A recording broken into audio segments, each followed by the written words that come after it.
Hi there, in this video I'm going to show you how to expose your shared storage within P5 so that it looks the same as your users might expect it to look in terms of volume names of shared storage, etc. So the problem that you might encounter is when you're browsing shared storage, like on this QNAP client, you might be seeing a bunch of directories that you have to browse through to get to the shares that you're actually familiar with, and you don't want to have to go through these screens full of various mount points to get there. Also, you might be configuring storage in an archive plan where you're choosing an auto archive folder on a piece of shared storage, and again, although ArchiWare will try to show you the shares that are configured on that NAS device, you'll also see a bunch of messy folders that your users probably don't need exposing to. So to overcome these issues, we need to visit the section down in the advanced options of P5, which will be visible under any of the three module tabs, called login areas. Under login areas, if you search by category and look at file system access, you'll see the login areas that currently expose the root of each of the configured clients. So I've got a local host and I've got my QNAP NAS client, and at the moment we can see the root of both of those. So let's add a new one of these login areas, and the selection will be the QNAP, so I will choose HFS Online QNAP NAS, and then I can browse down to a share which I want to expose to my users. In this case, this will be the share folder, this cache dev 2, and finally the public folder. So this login area will take people straight to this folder on this NAS device, and I'll just give this a label QNAP public so people can understand which share it is. I will apply this and close it. Now if I go to my manual archiving,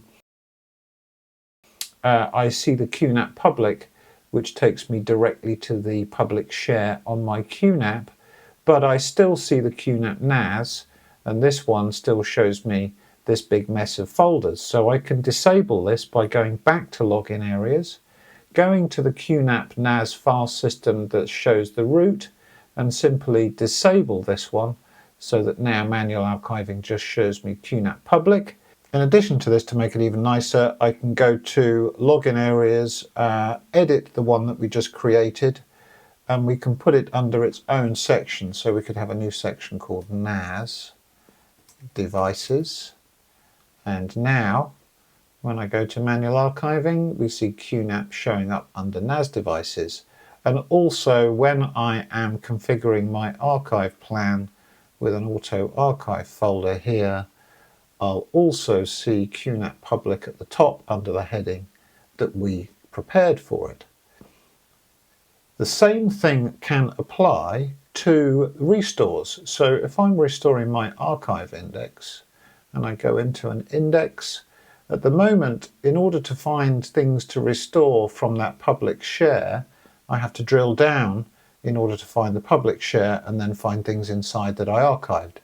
My preference would be to go into my index and see the QNAP displayed in a similar way to we saw it for the online storage.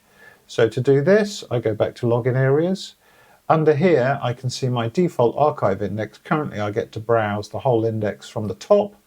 If I wanted to limit this, I could make a new selection that points to the default archive index, but then drill down within that index to my public share and give this a label QNAP public, just as we did before.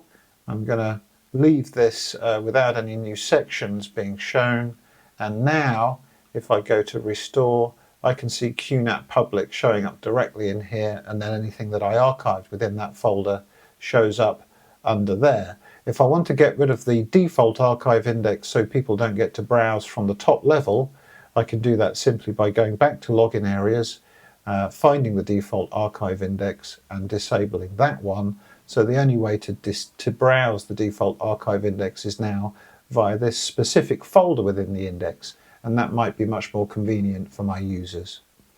So that's a very quick tips video on how to configure login areas to your benefit. Thanks for watching.